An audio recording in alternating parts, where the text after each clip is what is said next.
All right, well, I'm Dr. Michael Conklin. I'm the Powell Endowed Professor of Business Law at Angelo State University.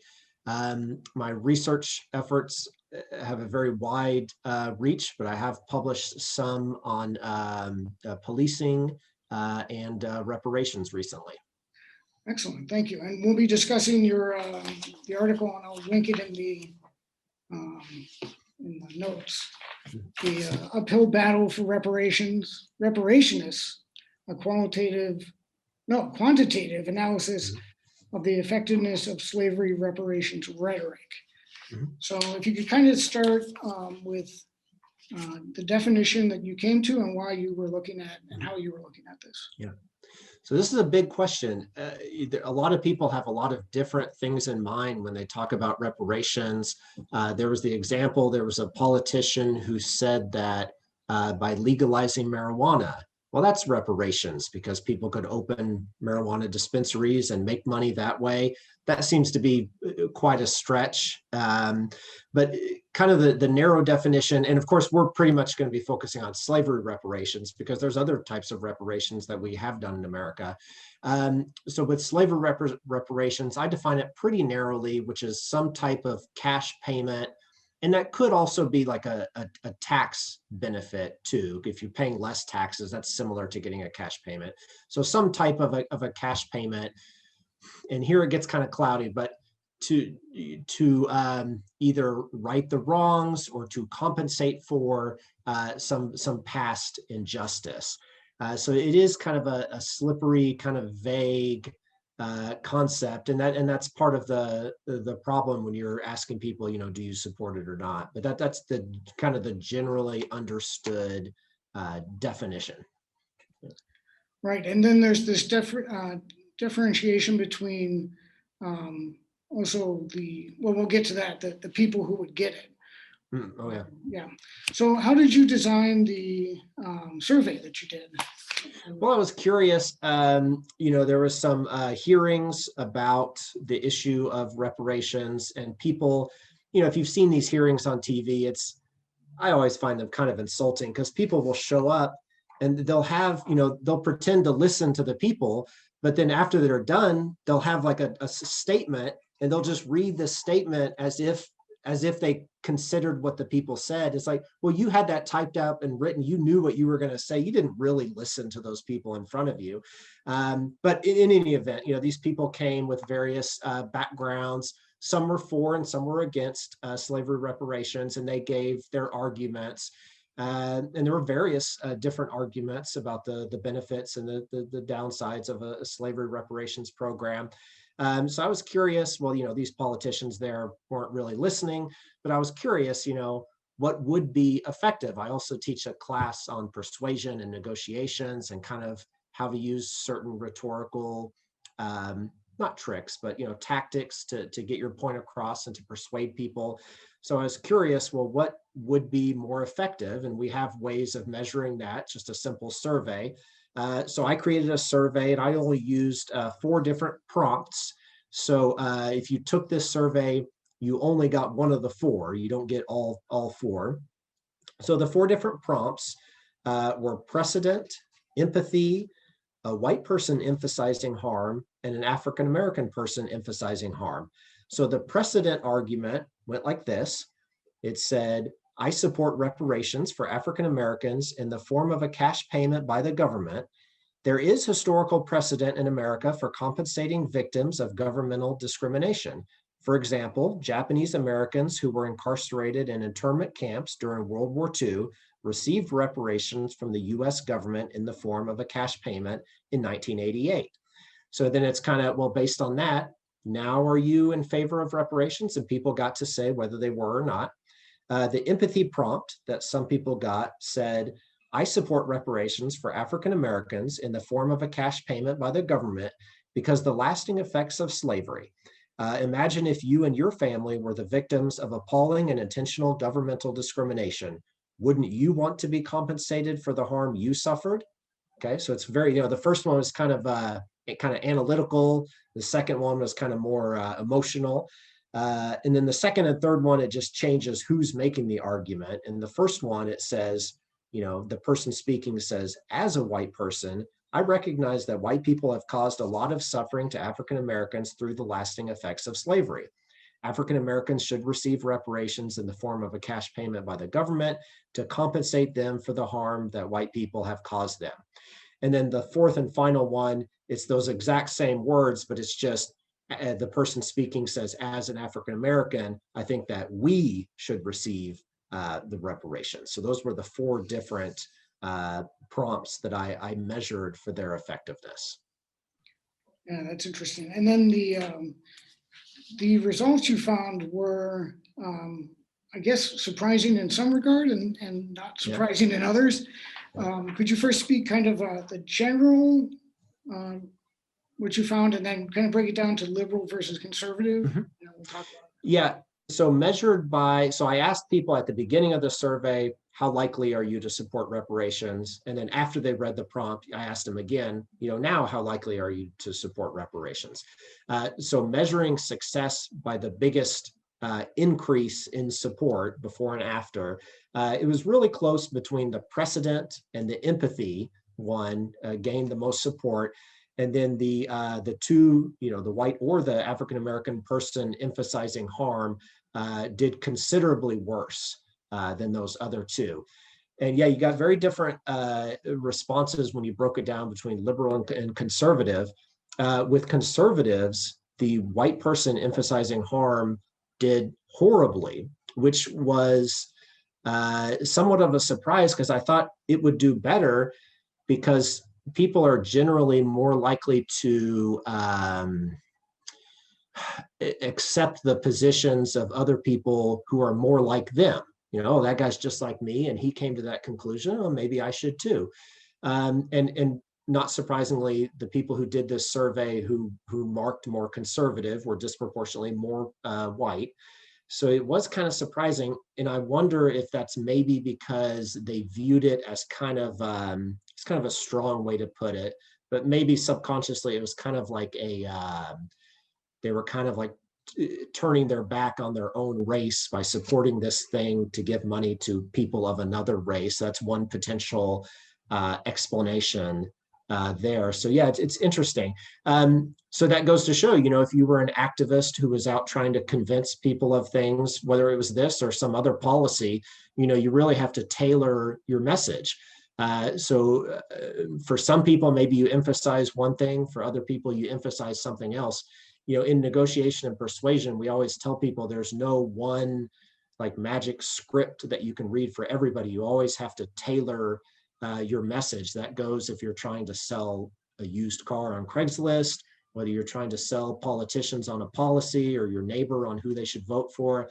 You always tailor your message to that individual person.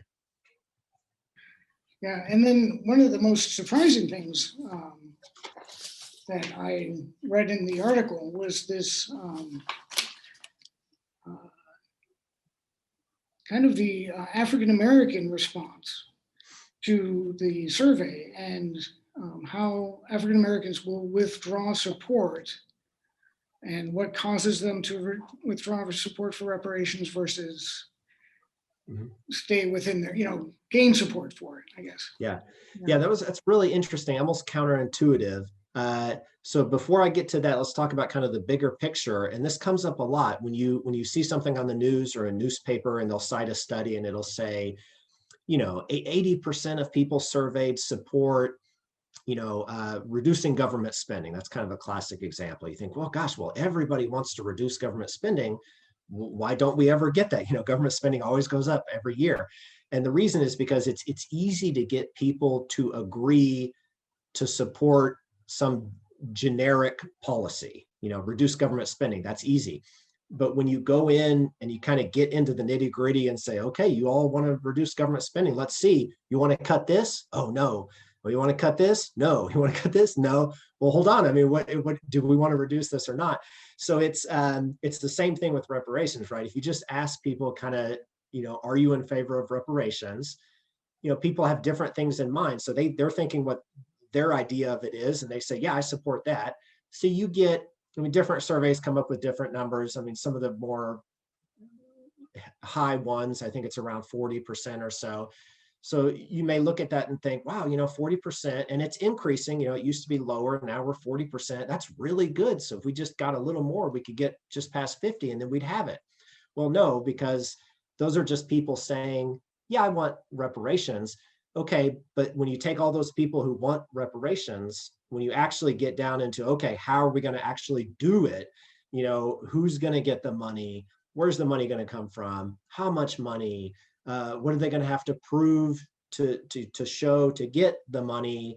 What are the potential negative side effects? All this stuff. When you actually start getting to that, then all of a sudden, this maybe 55% of people all of a sudden get segmented out, and 15% people want this plan and 20% people want this plan, and all of a sudden you've lost your overwhelming support. So this kind of illustrates this question that you asked me. So yeah, not in my work, but in previous research, they asked people, do you support reparations for all African Americans who can prove they have like some kind of documentation and they can prove they were descendants of slaves? And then a separate question, do you support reparations for all US citizen African Americans? Okay, for all non-Black races, Hispanics, Asians, whites, those two questions were pretty much the same. They got about the same amount of support.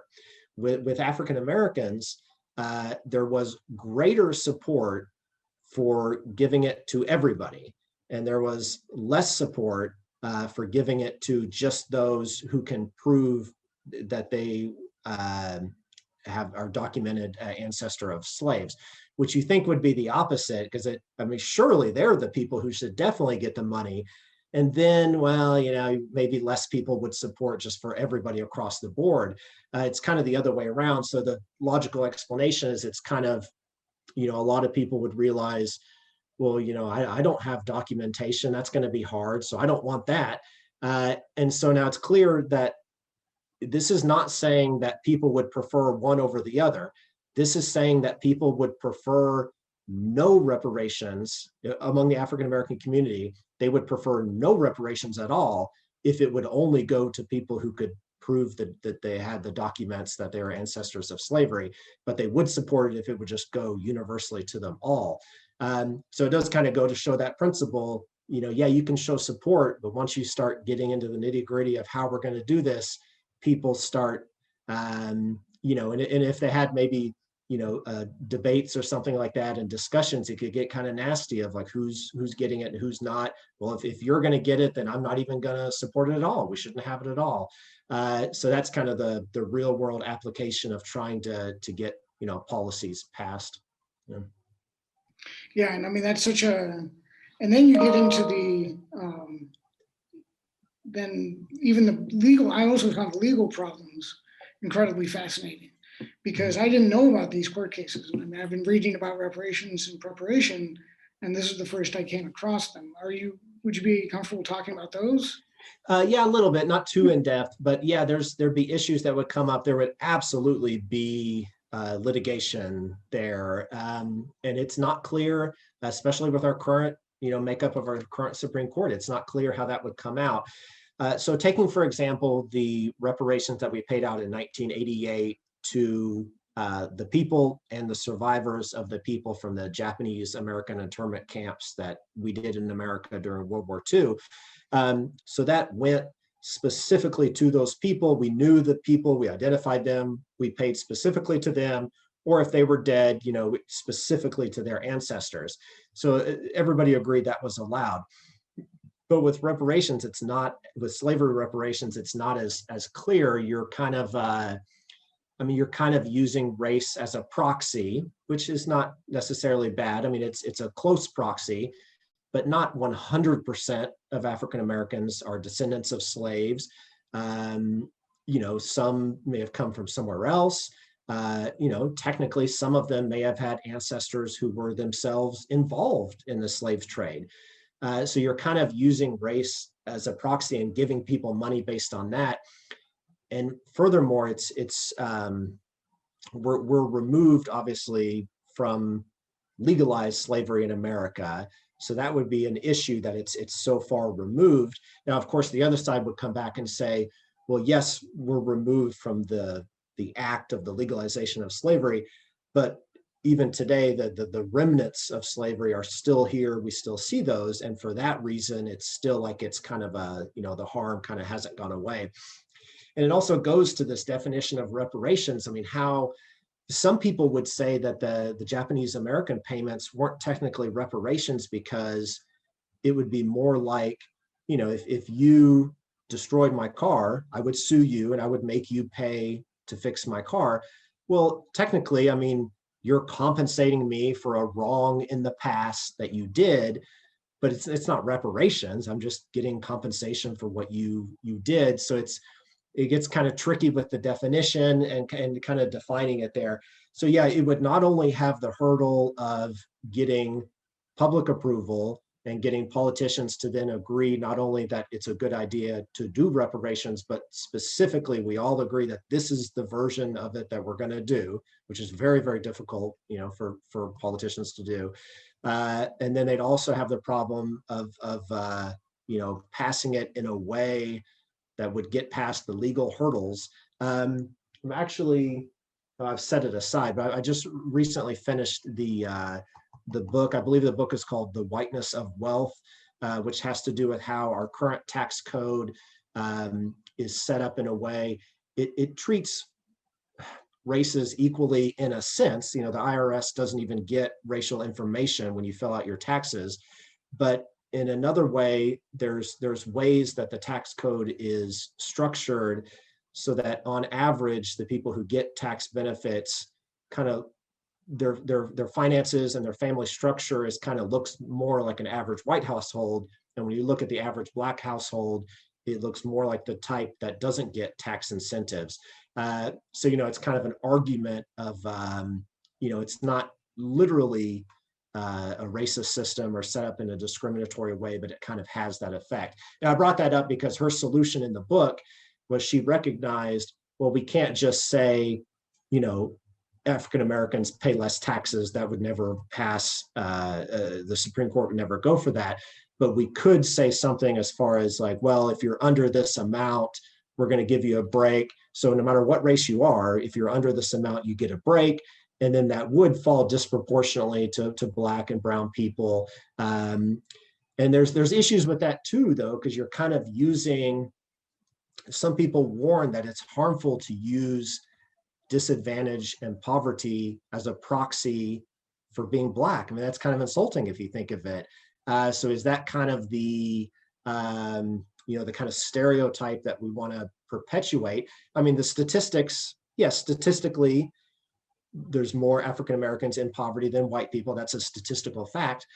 But is that kind of a stereotype that we want to perpetuate? So there's issues with that as well. Yeah. Well, yeah, and that was one of the things that comes up with in what I've been reading about reparations too, in that not only are you repaying us for the harms done in slavery, but also Jim Crow, and where African Americans were not allowed to own property, or wealth wasn't generated in the same generational way as white people. Yeah. And other. So I mean, it's interesting you brought that up, because it's come up. Are we talking just slavery, or are we talking like the fact that the system has been kind of geared to disenfranchise so much of that? Yeah.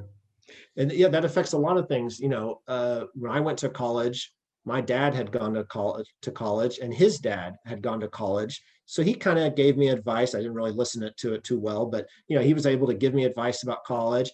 And as I was young and growing up, he emphasized the importance, get your application done and get this done. So, if my parents hadn't gone to college, maybe I wouldn't have gone, or they wouldn't have emphasized that. So yeah, those things do kind of have a lasting effects. Yeah. Well, yeah, and this survey can also be kind of adapted to the defund the police movement, which is a whole other topic for another day. But some of these tactics of defining a term, which seems to be controversial, but at the same time is way more involved than just so I really enjoyed the paper, and I thought that it brought up some really great great issues.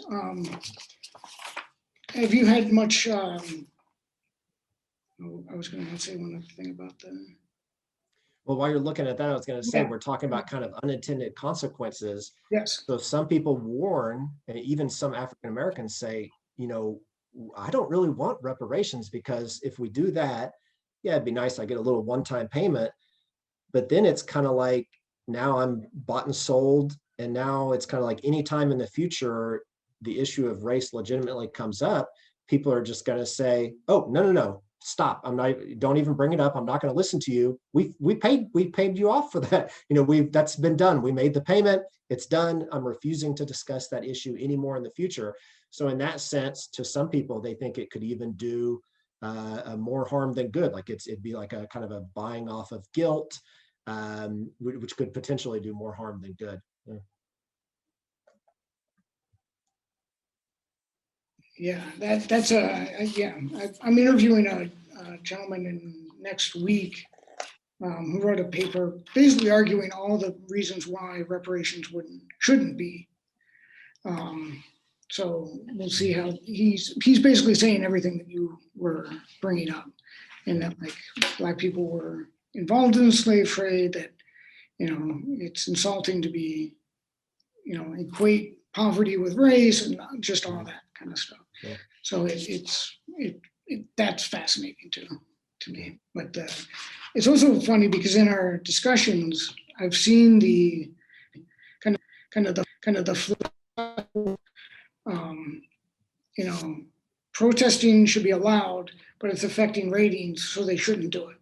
So it was the same person who was saying like, well, yeah, they should be allowed to protest, but it's also making people stop watching. Well, then they shouldn't do it. So it was, yeah, my head's kind of. I've never thought of that. Okay.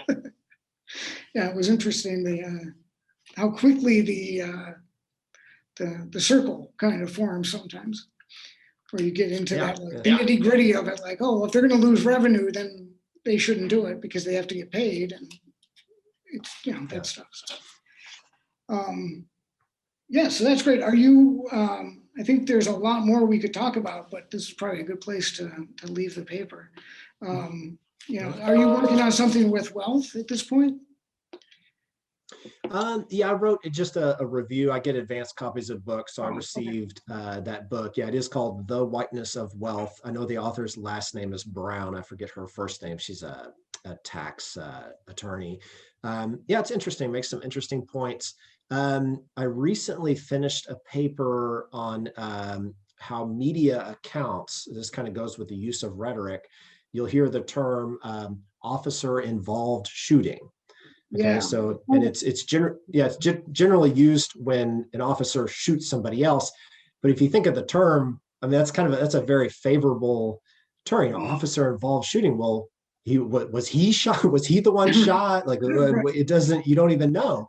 So it'd be much more accurate to say, you know, on this night, officer shot suspect so and so, and that's neutral. That's not, you know, stacking the deck in favor of anybody. You know, sometimes officers do legitimately need to shoot people, but yeah, officer involved shooting is. So I had a survey where I kind of asked people, you know, you read the following headline, and one headline was like, officer shoots person at this night, and the other one was, at this night there was an officer involved shooting. And it was like, just based on that, what's your initial impression as to how not legitimate, but how justified that officer shooting was, based just on that headline. And of course, the people who read the officer involved shooting were much more likely to say, well, that was probably a justified shooting, even though it's describing the exact same event. So there's ways to kind of use terms to describe the exact same thing, but get people to come to very, very difficult conclusions. I mean, you see this in all aspects of life, you know, how we define different terms, you know, pro-life, pro-choice, you know, pro-Second Amendment, you know, pro-common sense gun legislation. You know, you don't generally want to be anti something. So there's ways to kind of favorably And there's, you want to be the one to kind of race to define the terms at the beginning. So you're not the one who's kind of, my favorite is the living wage. How, who can come out against the living wage? It's like you're coming out in favor of killing people. So yeah, if you can be the first to kind of define, so now your opponent is living wage and you're not anti-living, anti-living wage. So yeah, kind of getting out there first and defining those terms. I think people who were, I think personally that the defund the police term is not a good term. I mean, it's kind of scary. I think they should focus instead of, okay, so we're going to defund this, or we're going to put the money to, focus on that, like the community policing or the healthcare aspects or whatever else, jobs training or whatever, focus on that part. If you just say defund the police, that's well, kind of more of a. It reminded me what I wanted to bring up, which is the idea that the reparations has been a radical idea, and therefore it's been brought up by people who are seen as agitators or radicals. Yeah. So if it's put in other people are the messenger, then it has a different. So could you speak a little bit about that? Yeah. So like people like who are controversial figures, whether you personally agree with them or not. So people like Louis Farrakhan, Jesse Jackson, I forget some of the others, but they're controversial figures. So they've come out strongly in favor of reparations, and I think a strong case could be made that could be doing more harm than good. Your opponents can kind of use that against you, be like, oh, well, you don't want to be like these extremists, do you? What do you like these people? People on both sides will do that. So it's kind of interesting. I think without giving specific examples, each side on the right or left, they have kind of a person on the other side who's kind of the most extreme example. And boy, like they're their favorite politician. They will always point to that extreme person, even though they're not really representative of the party at large. And it's kind of like, they're kind of painting it with a bad picture. I mean, there's examples in politics where people, it makes them happy that there's somebody on the other side who's saying something really extreme. So then you can paint everybody on that side with a broad brush. Well, you don't want to be like that one extreme person, so don't support that program. But if you look logically at the program, maybe it's a good program. Just because somebody extreme supports it, I mean, Louis Farrakhan, Jesse Jackson, they support all kinds of reasonable things, so just because you can point to one extreme person who supports a policy doesn't make it a bad policy. But that's something, it's kind of a tactic people can use, and it kind of creates this like self-perpetuating kind of cycle, because the most extreme people kind of come out in favor of it. So then people say, ooh, well, if that's who's supporting it, I guess I shouldn't support it, which then causes only extreme, because those are the reasonable people. Well, not really, those are kind of the average people who will say, oh, I'm not going to support something extreme. Those are the moderate people. So then you only get extreme. So then it perpetuates, you're only getting extreme people, which then causes only extreme people, and just kind of goes and goes and goes.